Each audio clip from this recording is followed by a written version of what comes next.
Baik. Bismillahirrahmanirrahim. Alhamdulillahirabbil alamin. Wassalatu wassalamu ala asyrafil anbiya'i wal mursalin. Nabiyina Muhammadin wa ala alihi wa sahbihi ajma'in. Asyhadu an la ilaha illallah wahdahu la syarika lah wa asyhadu anna Muhammadan 'abduhu wa rasuluh. Allahumma la 'ilma lana illa ma 'allamtana innaka antal alimul hakim. Amma ba'd. Masih dalam pembahasan terkait dengan syarat syah bermakmum kepada orang lain. Sudah disebutkan oleh al-musannif rahimahullahu taala 4 syarat ya. Qala syurutul qudwati 11. Syarat syah bermakmum kepada orang lain itu ada 11. Yang pertama sudah berlalu, alla ya'lama butlana salati imamihi bi hadatsin aw ghairi. Dia tidak boleh mengetahui batalnya salat imam baik dengan hadas atau dengan selainnya. Dan masuk dalam kategori ya'lam adalah i'tiqad, keyakinan dia bahwa salatnya imamnya batal, walaupun mungkin pada kenyataannya tidak bisa dihukumi seperti itu. Ya, ini yang sudah kita sebutkan kemarin bahwa al-ibrah bi i'tiqad al-ma'mum. Ya, bahwa yang menjadi patokan adalah keyakinannya makmum. Kemudian yang kedua, wa alla ya'taqida wujuba qada'iha alaihi. Si makmum tidak boleh meyakini bahwa imam wajib mengulangi salatnya. Yang ketiga, wa alla yakuna ma'muman. Imamnya tidak boleh seorang makmum juga. Dan yang keempat, wala ummiyan. Imamnya tidak boleh seorang ummi. Dan sudah kita sebutkan 4 keadaan di sini ya. 4 keadaan. Bahwa ummi adalah orang yang tidak bisa membaca Al-Fatihah dengan benar, yang menghilangkan hurufnya atau merubah maknanya. Iya. Di mana ummi ini kebalikannya adalah qari, orang yang bisa membaca Al-Fatihah dengan benar tanpa merusak makna dan tidak menghilangkan huruf. Walaupun mungkin terdapat lahan yang jali yang khafi padanya, atau bahkan lahan yang jali tapi tidak merubah makna. Baik. Di sini kita sebutkan ada 4 keadaan kemarin ya. Yang pertama, qari bermakmum kepada qari, maka salatnya sah. Ingat yang kita bicarakan di sini adalah makmum. Adapun imam pada semua keadaan sah salatnya. Makmumnya yang bermasalah. Baik, qari bermakmum kepada qari, maka hukumnya makmum sah. Yang kedua, ummi bermakmum kepada qari, maka salatnya makmum juga sah. Yang ketiga, qari bermakmum kepada ummi. Qari bermakmum pada ummi, maka hukum salatnya makmum tidak sah. Dan yang keempat, ummi bermakmum kepada ummi, maka di sini ada 2 keadaan. Keadaan yang pertama, kalau mereka berdua sama-sama tidak bisa mengucapkan huruf yang sama, maka sah salatnya makmum. Walaupun yang satu merubahnya kepada huruf yang lain, satu merubahnya kepada huruf yang lain. Ya, tapi kalau huruf yang mereka tidak mampu berbeda, maka tidak sah salatnya makmum. Ini 4 keadaan terkait dengan kondisi imam dan makmumnya. Nah, orang yang mengganti huruf dengan huruf yang lain dinamakan al-sagh. Ya, wa hadza yusamma al-sagh. Kakulli may yubdilu harfan bi harfin. Baik. Sekarang masalah berikutnya. Fa in udghima fi ghairi mahallil idgham. Kita sudah sebutkan bahwa menghilangkan idgham atau menghilangkan tasydid, yang mana tasydid itu adalah idgham ya. Menghilangkan tasydid itu membatalkan apa? Membatalkan salat. Ya. Sebagaimana menghilangkan idgham. Ya. Nah.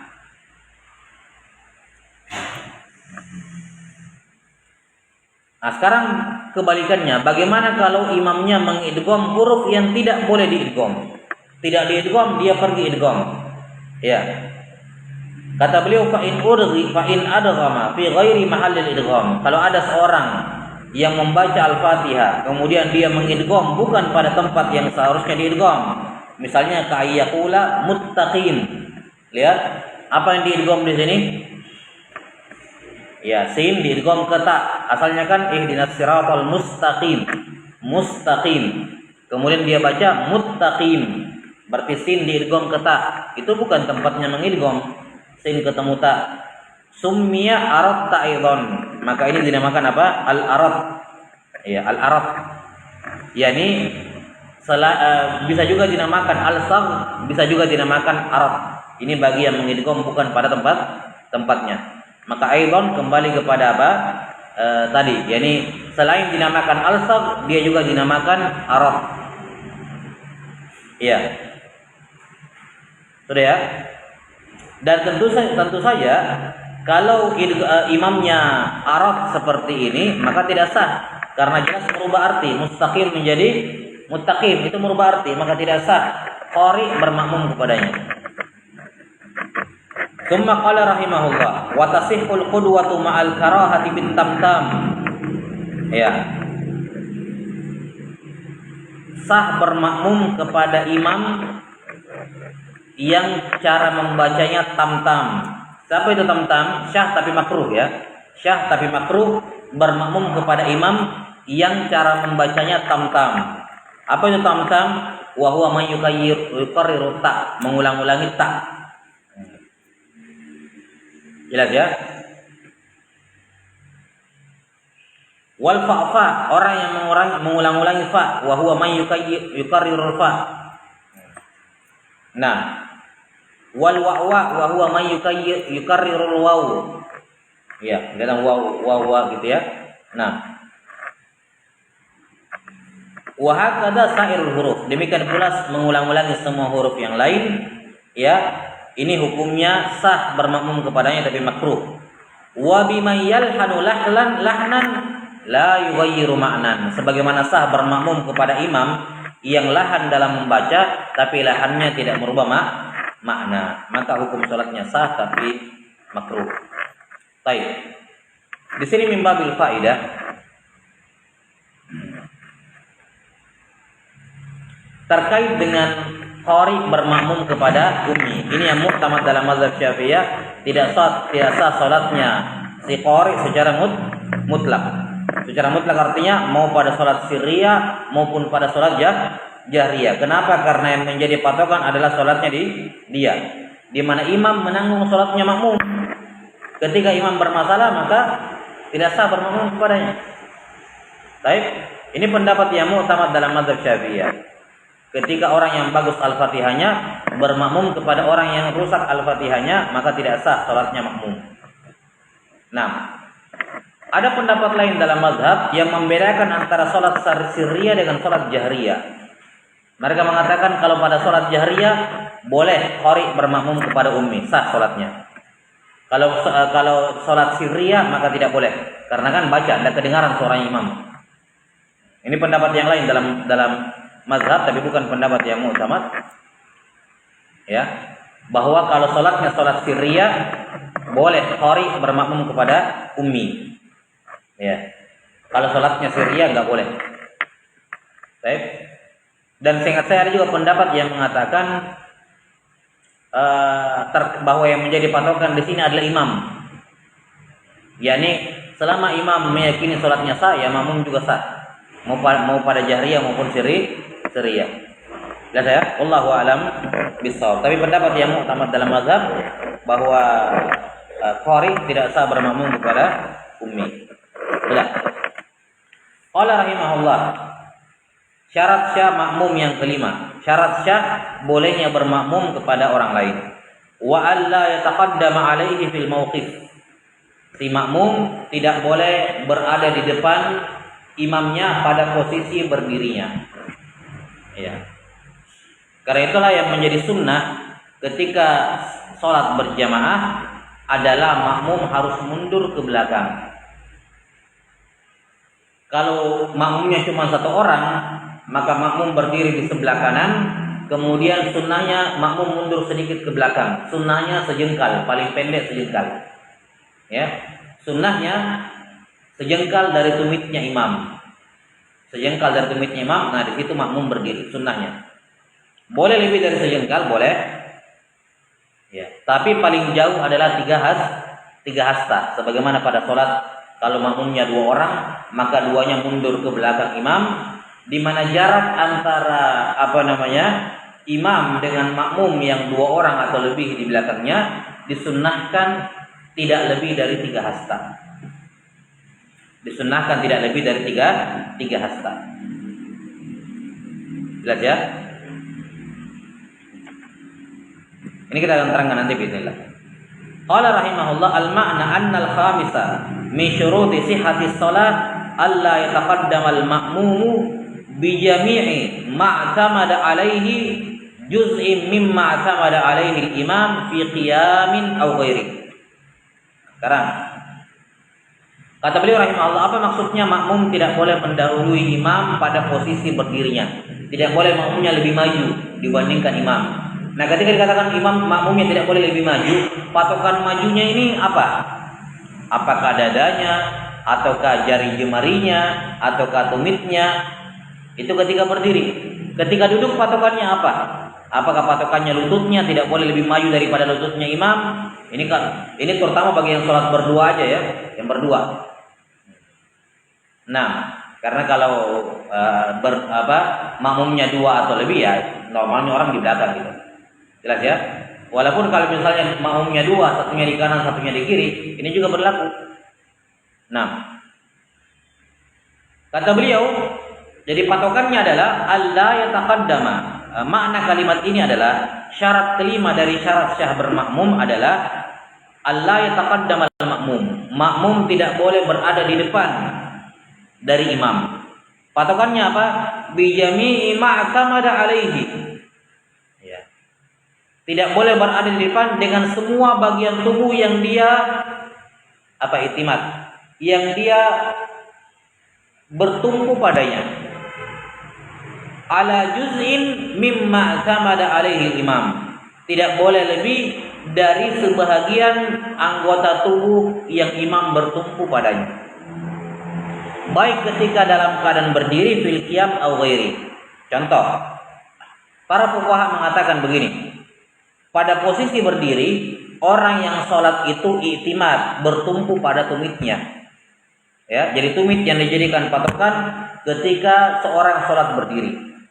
Kalau begitu, ketika imam dan makmum cuma berdua, maka tidak boleh tumitnya makmum semuanya, lihat bijami ma'tamada alaihi.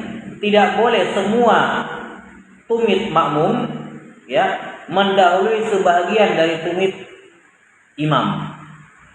Berada di depan sebagian tumit imam. Jadi misalnya ada berdiri ya, anggaplah sini berdiri. Ini kakinya makmum. Imam, ini tumitnya. Ini tumitnya. Maka tidak boleh makmum itu ya seperti ini tumitnya dia.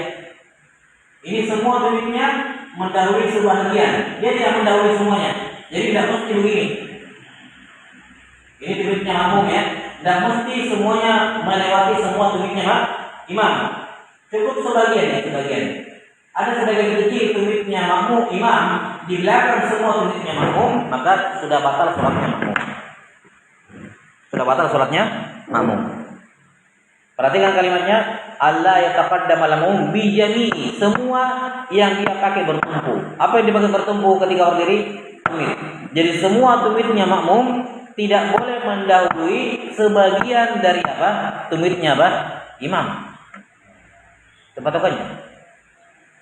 Lihat, semua tumitnya makmum melewati sebagian. Apalagi kalau kayak gini, ini lebih tidak salah lagi karena semuanya sudah melewati semuanya. Ya kan? Ini lebih tidak salah lagi. Tapi kalau modelnya begini, ini tumitnya imam. Makmum misalnya seperti ini. Itu yang baik, itu apa? Makmum. Sekarang perhatikan, ada nggak dia melewati imam? Ada, ya kan? Tapi apakah dengan semua tumitnya? Tidak, karena sebagian tumitnya masih sejajar dengan imam. Maka bijami semua tumitnya makmum tidak boleh melewati sebagian dari tumitnya imam. Sebagian saja tumitnya imam dilewati oleh semua tumitnya makmum, maka tidak sah. Paham ya?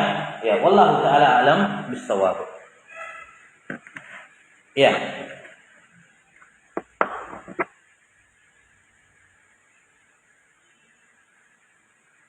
Tsumma qala rahimahullah ka an yataqaddama huwa wa huwa qa'imun bi aqibihi. Ini makmum mendahului imam dengan tumitnya ketika berdiri. Yani tumitnya makmum di depan tumitnya apa? Imam. Ya. Maka di sini batal salatnya makmum. Batal salatnya makmum. Karena itulah kalau salat berdua, sekali lagi kalau dia cuma salat berdua, maka makmum disunnahkan mundur ke belakang. Berapa paling pendek? Sunnahnya sejengkal. Sejengkal dari tumitnya imam, disitulah makmum berdiri. Ya. Boleh 2 jengkal, boleh 3 jengkal, boleh. Ya. Tapi ya tadi sunnahnya sejengkal. Paling jauh berapa? Mundur ke belakang paling jauh ya 3 hasta. 3 kali ini. 1 hasta sekitar 48 sampai 50 cm. Kalau kita ambil 50 cm berarti paling jauhnya jarak antara imam dengan makmum harus maksimal 150 cm. Tidak boleh lebih atau dimakruhkan lebih. Akan diterangkan nanti bismillah. Kenapa makruh? Jelas ya? Itu kalau dia berdiri. Jadi kalau dia berdiri patokannya adalah tumit dengan tumit. Kapan tumitnya makmum di depan tumitnya imam, maka batal salatnya makmum. Walaupun jari jemarinya makmum pendek, jari jemarinya makmum, imam lebih di depan. Paham ya? Walaupun jari jemarinya makmum di depan, tapi tumitnya makmum lebih di walaupun jari jemarinya imam berada di depan, tapi tumitnya makmum lebih di depan daripada tumitnya imam, maka batal salatnya makmum. Itu kalau berdiri, patokannya adalah tumit. Bagaimana kalau duduk? Aw wa huwa qa'idun bi apa ini?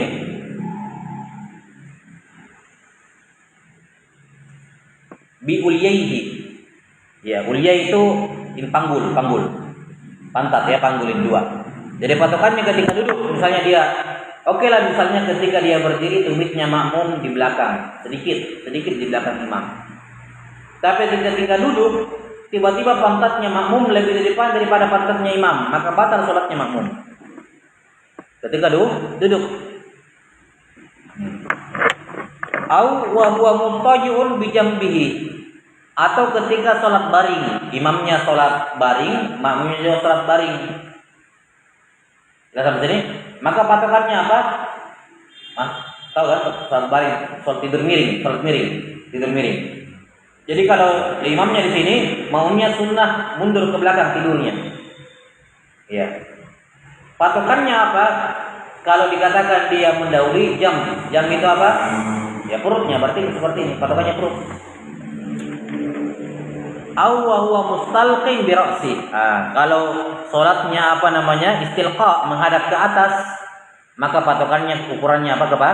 Kepala. Misalnya ada 2 orang pasien mau sholat di atas Di atas tempat tidurnya. Baik. Tempat tidurnya yang jadi imam di sebelah kiri, tempat tidurnya imam di sebelah kanan. Apa patokannya? Sejajar tidak sejajar, lewat atau tidak? Patokannya kepala. Kapan kepalanya makmum lebih di depan, lebih ke arah kiblat dibandingkan kepalanya imam, batal salatnya makmum. Jadi patokannya kepala. Paham? Di sini lengkap disebutkan. Bagaimanapun posisi, makanya disebutkan kaidahnya Allah ya taqaddamal ma'mum bi jami'i ma atamada alaihi. Tidak boleh makmum mendahului imam dengan anggota tubuh yang dia bertumpu dengannya. Para fuqaha mengatakan kalau berdiri maka yang dihukumi tempat bertumpu adalah tumit. Kalau duduk maka tempat bertumpu adalah kedua panggul. Kalau tidur miring tempat bertumpu adalah sisi tubuh, jam. Kalau tidur miring, tidur istilqa, maka tempat bertumpunya kepala. Itu mereka jadikan patokan. Paham?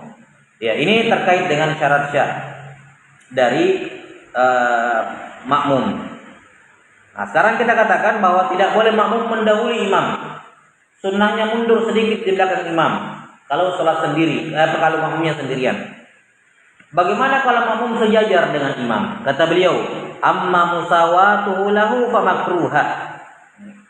Adapun kalau makmum berdiri sejajar dengan imam, tumitnya sejajar dengan tumitnya, maka hukum salatnya makruh yang mufawwitatun li fadilatil jamaah fi ma sawahu fihi faqat. Di mana makruh, apa kaidahnya kemarin? Semua yang makruh dalam salat berjamaah itu menghilangkan pahala salat berjamaah. Kata beliau, fa makruhatun mufawwitatun li fadilatil jamaah fi ma sawahu fihi faqat. Tapi pahala jamaah yang hilang hanya bagian sholat yang dia sejajar. Jelas ya?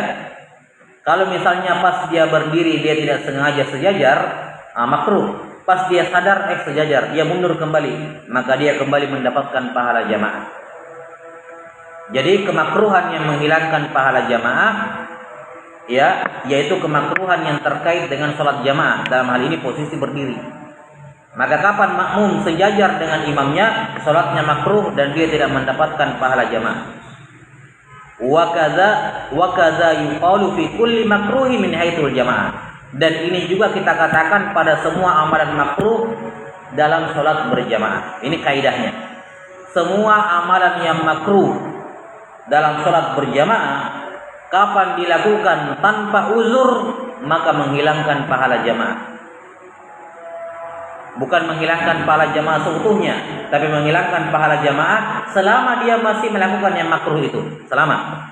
Kapan di tengah sholat dia berubah, meninggalkan makruh tersebut, maka kembali dia mendapatkan pahala sholat berjamaah. Kalau sepanjangan sholat dia melakukan yang makruh, ya berarti tidak ada pahala jamaah sama sekali sepanjang sholat itu.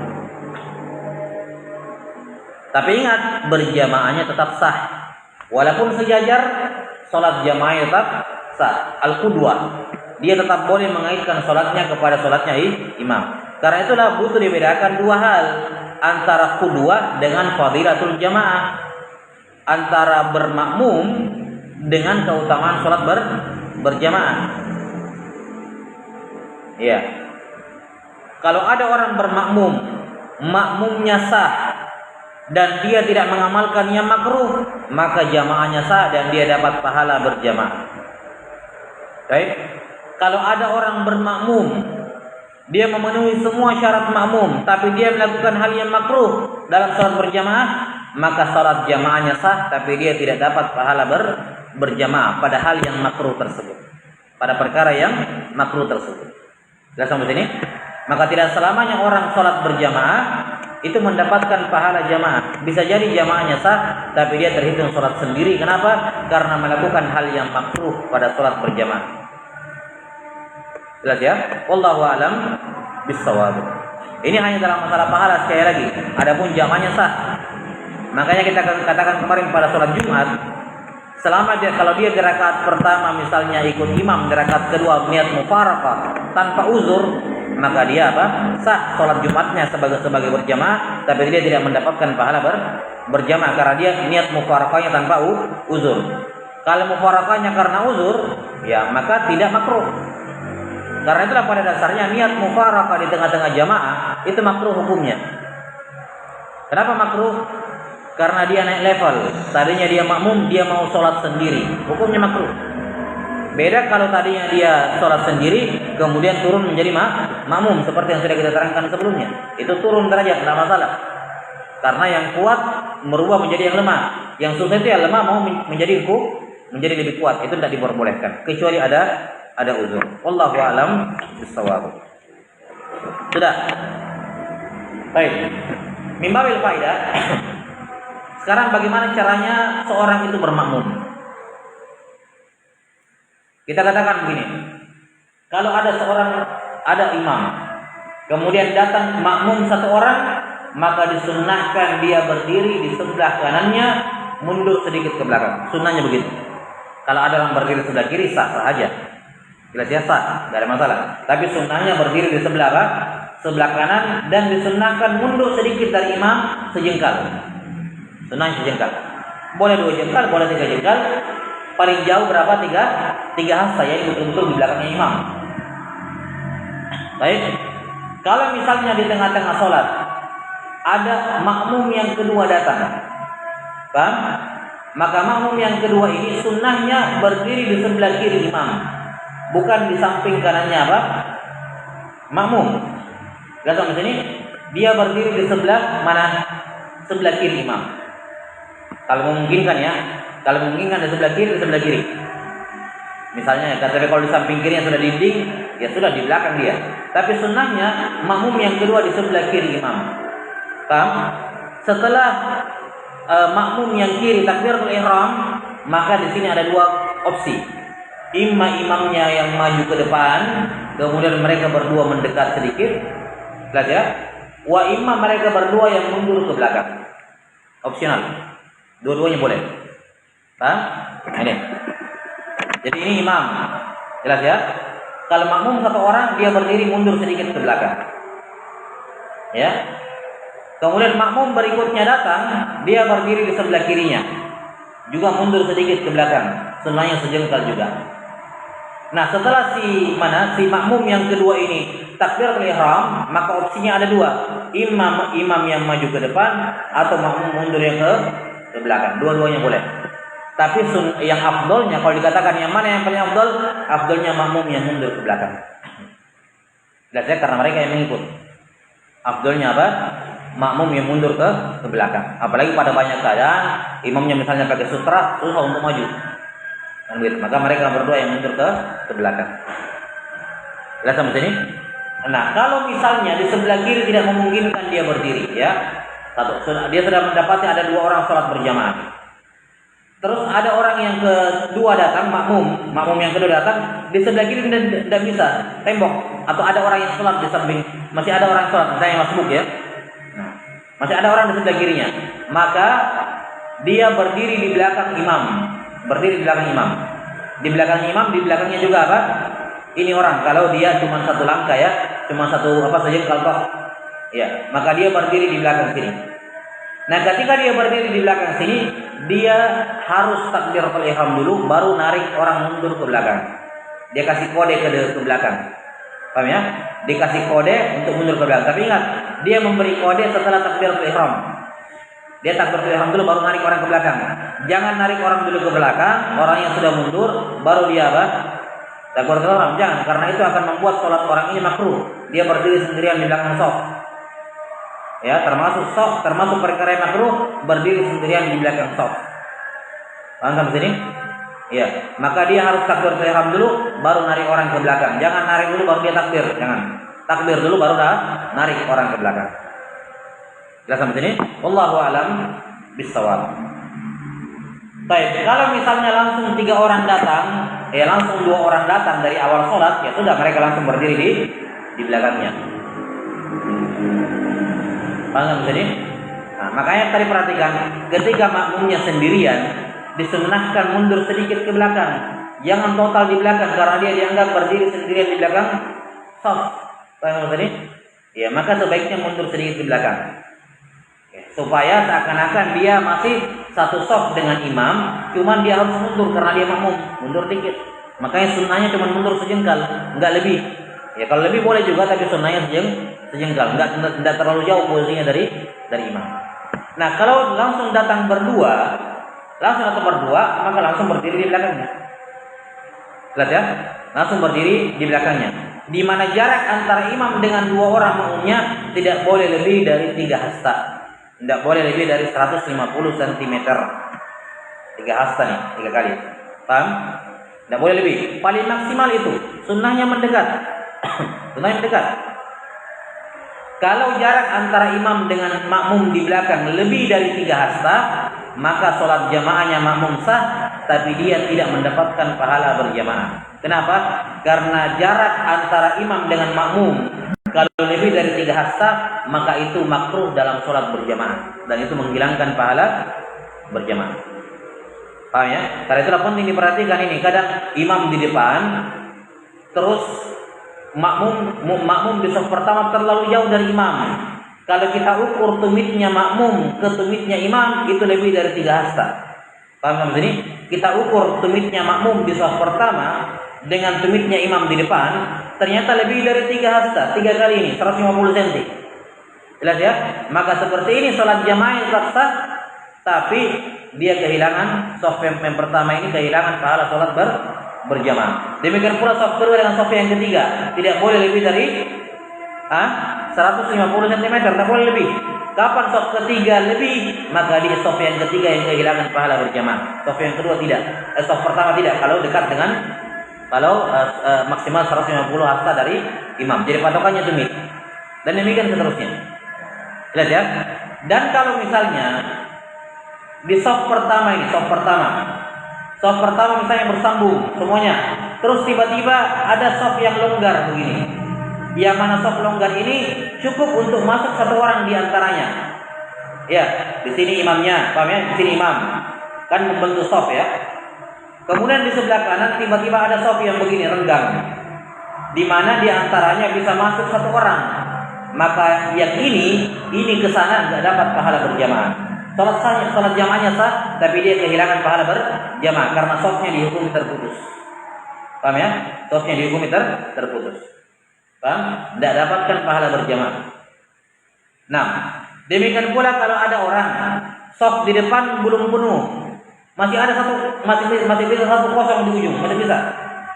Terus dia bikin saf sendirian di belakang, maka sholat jamaah dia sah, tapi dia tidak dapatkan pahala berjamaah karena makruh sholat sendirian di belakang saf. Paham ini? Maka jangan membentuk saf kalau di depannya sudah belum penuh, maksud saya. Dia masuk di situ di saf yang kosong, walaupun di ujung, dia beri ujung sana, walaupun menyebabkan dia terlambat masbuk rakaat pertama gara-gara di ujung sana. Paham? Daripada dia sholat di belakang, dia tidak dapat pahala berjamaah. Nah, kalaupun misalnya sudah full di depan, tidak bisa lagi ada yang dimasuki, sehingga terpaksa dia di belakang sendirian, maka jangan dia mulai sholat berjamaahnya. Jangan, boleh saja, tapi dia tidak akan dapatkan pahala berjamaah. Kalau misalnya masih ada orang berwudu, tunggu dulu, jangan takbir. Tunggu dulu dia berwudu supaya mereka takbir bersamaan, supaya tidak makruh, tidak sendirian di belakang shaf. Tunggu dulu orang wudu datang. Kalau masih ada yang lagi jalan, dia lihat, masih ada orang jalan, nungguin. Kita sampai sini. Kalau misalnya itu sudah tidak ada lagi, maka dia takbiratul ihram sendirian di belakang, baru narik orang dari depan supaya berdua di belakang. Jelas ya? Narik orang dari depan supaya berdua di belakang, supaya sholatnya tidak makruh. Narik. Jelas ya? Di mana tentu saja yang dia tarik adalah orang yang dia tahu, ini orang tahu hukum, dan orang yang ditarik juga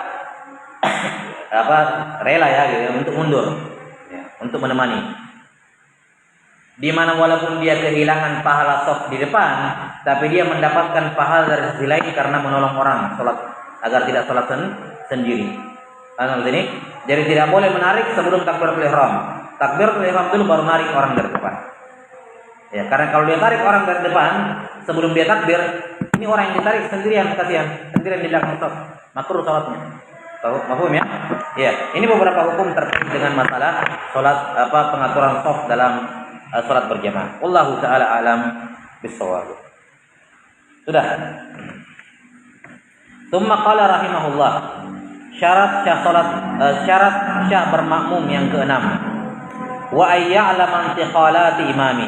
Si makmum harus bisa mengetahui pergerakan imam, baru sah dia bermakmum kepadanya.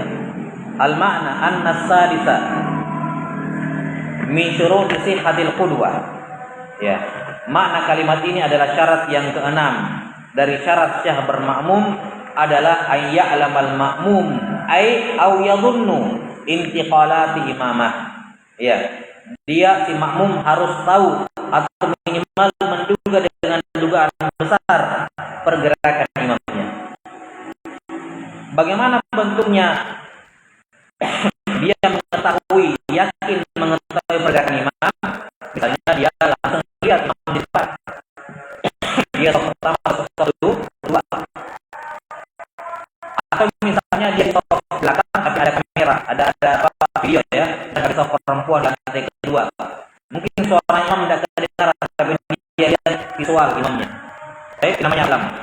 Au yadhun, atau menduga bagaimana?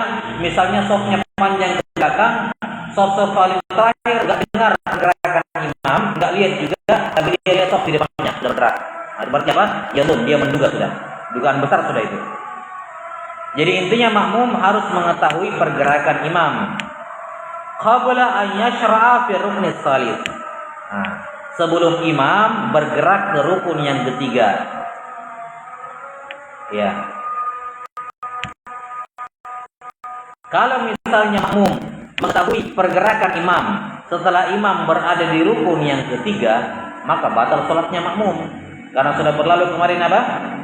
Makmum tidak boleh terlambat dari imam dengan 2 rukun fi'li, batal salatnya. Tidak boleh terlambat. Jadi kalau dia sudah si imam sudah di rukun yang ketiga, baru dia tahu pergerakannya, maka sudah tidak boleh bermakmum kepadanya. Ya, paham sampai sini? Bagaimana surahnya? Surahnya misalnya soft perempuan di atas lantai 2. Dia tidak lihat imam, nggak ada juga visual. Dia hanya mengandalkan apa? Suara takbir. Suara makmum perempuan ini. Tiba-tiba di tengah-tengah baca surah pendek mati lampu. Perempuan di atas sudah tahu ini imam sudah ruku atau belum. Jelas ya? Maka di sini kewajiban bagi soft ini yang tidak tahu pergerakan imam diam dulu, tetap berdiri. Paham ya? Kalau misalnya mic suaranya, suara listriknya, suaranya imam kembali ruku i'tidal. Paham? Kalau suaranya imam kembali ketika i'tidal, sami Allahu liman hamidah, dia langsung kejar, masih sah. Ruku i'tidal, masih sah. Tapi kalau suaranya imam kembali ketika dia sudah berada di rukun yang ketiga, apa rukun yang ketiga? Sujud. Ketika Allahu Akbar sudah rukun yang ketiga, maka saf yang di atas ini tidak boleh lagi bermakmum kepada imam yang di bawah. Paham? Dia mereka semua sholat sendiri, mufaraqah semuanya. Semuanya. Jelas sampai sini? Iya. Dan kalau mereka semua mufaraqah, kemudian ada salah seorang yang mereka mau jadikan sebagai imam, ya boleh saja, sebagaimana yang telah berlalu. Kayak masbuk kan begitu. Karena sekarang mereka sudah sholat sendiri semuanya. Baik. Wallahu a'lam bishawab.